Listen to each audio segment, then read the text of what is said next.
ಮೇಕೆದಾಟು ಕರ್ನಾಟಕ ರಾಜ್ಯದ ಬೆಂಗಳೂರು ದಕ್ಷಿಣ ಜಿಲ್ಲೆಯ ಕನಕಪುರ ತಾಲೂಕಿನ ದಕ್ಷಿಣ ಭಾಗದಲ್ಲಿ ದಟ್ಟವಾದ ಅರಣ್ಯದ ನಡುವೆ ಕಾವೇರಿ ನದಿ ಪಾತ್ರದಲ್ಲಿರುವ ಒಂದು ಪ್ರೇಕ್ಷಣೀಯ ಸ್ಥಳವಾಗಿದೆ.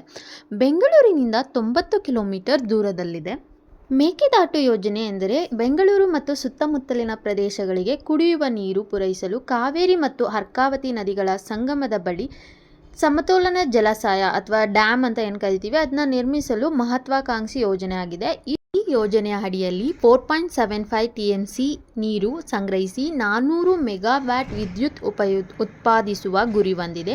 ತಮಿಳುನಾಡಿನ ವಿರೋಧ ಮತ್ತು ಕಾನೂನಾತ್ಮಕ ಅಡೆತಡೆಗಳ ನಡುವೆಯೂ ಕರ್ನಾಟಕ ಸರ್ಕಾರ ಹೊಸ DPR ಸಿದ್ಧಪಡಿಸಿ ಅನುಷ್ಠಾನಕ್ಕೆ ಮುಂದಾಗಿದೆ.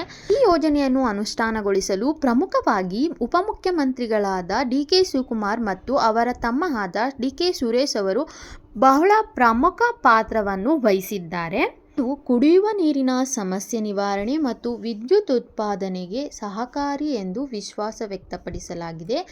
ನಮ್ಮ ಕಾವೇರಿ, ನಮ್ಮ ನೀರು, ನಮ್ಮ ಹಕ್ಕು. ಇದಕ್ಕೆ ನಿಮ್ಮೆಲ್ಲರ ಬೆಂಬಲ ಸಹ ಬೇಕಾಗಿದೆ. ಎಲ್ಲರಿಗೂ ಮೇಕೆದಾಟು ಯೋಜನೆಯಿಂದ ತುಂಬ ಉಪಯೋಗಕರ ಆಗಿದೆ. ಆದ್ದರಿಂದ ಎಲ್ಲರೂ ಇದನ್ನು ಬೆಂಬಲಿಸಿ ಅಂತ ನಾನು ಕೋರ್ತೇನೆ. Thank you.